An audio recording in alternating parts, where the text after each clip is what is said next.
সর্বপ্রথম যে সময় নিয়ে কথা বলবো তা হলো সাহারি খেতে ওঠা বা ভোর রাতের সময়টা। ভোর রাতে আমাদের উঠে সাহারি খাওয়া এটি সুন্নাহ। কেউ যদি মধ্যরাতে অতিরিক্ত খান বা শুরু রাতে অতিরিক্ত খান এবং সাহারিতে তার খাবারের চাহিদা নাও থাকে, তারপরও সাহারি খাবার জন্য ওঠা এটা সুন্নাহ এবং গুরুত্বপূর্ণ।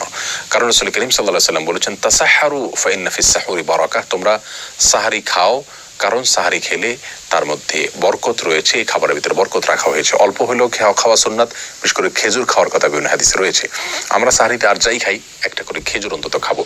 সাহারি খেতে যখন আমরা উঠবো, কমপক্ষে সাহারি খাওয়ার আগে আধা ঘন্টা যেন আমরা সময় পাই, সেভাবে আমরা উঠবো। কারণ একজন মুমিনের কাছে 24 ঘন্টা সময়ের ভিতরে সবচেয়ে গুরুত্বপূর্ণ সময় হলো ভোর রাতের সময়টা।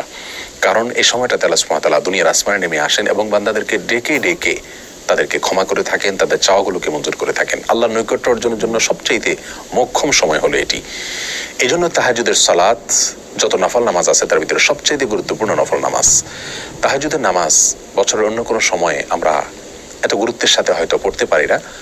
রমাদান মাসে তাহাজ্জুদের নামাজ পড়া আমাদের সকলের জন্য সহজ, কারণ আমরা সাহারি খেতে উঠছি। এই জন্য এই সুযোগটাকে কাজে লাগানো উচিত।